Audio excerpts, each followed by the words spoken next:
Where does the wastewater we use every day actually go? Is it discharged, or is it treated and then drunk by us again? Let me explain. Wastewater discharged from homes flows through pipes into the community's drainage system, then into the municipal sewage network. These pipes have a certain slope, allowing the wastewater to flow naturally. Finally, all wastewater in the city enters the wastewater treatment plant. The first step is filtration. A screen filter separates plastic bags, leaves, and various solid waste are separated out. The wastewater, after initial filtration, flows into a sedimentation tank. At this point, the water flow slows down, and sediment and particles settle to the bottom. The settled sediment is sucked into a separator for processing, while oils and foam on the water surface are removed. After preliminary sedimentation and oil removal, the wastewater flows through pipes into an aeration tank.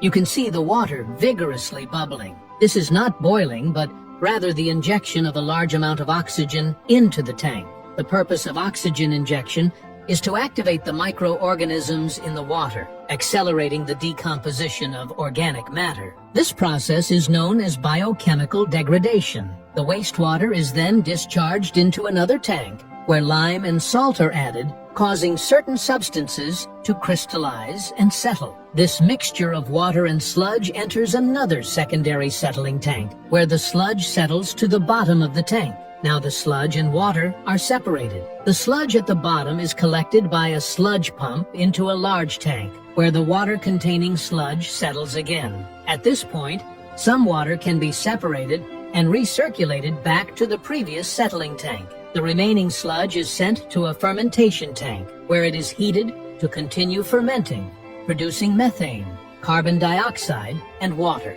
The methane gas can be used to heat the wastewater treatment plant. The fermented sludge is dewatered using a centrifuge. The resulting solid material can be incinerated for power generation. The combustion residue, which contains phosphorus, can also be used as organic fertilizer. Although the water has become very clear after the above processes, it is still not completely clean. Disinfection is required. Ozone is added to a sealed tank. Chemical reactions break down drug residues and trace hormones, achieving the purpose of disinfection and water purification. The disinfected water then undergoes a final filtration process. Sand is used as a filtration layer at the bottom of the tank. The water permeates through the sand and flows into the pipes below. The filtered water is clear and transparent. After passing various tests to meet discharge standards, it is discharged into rivers,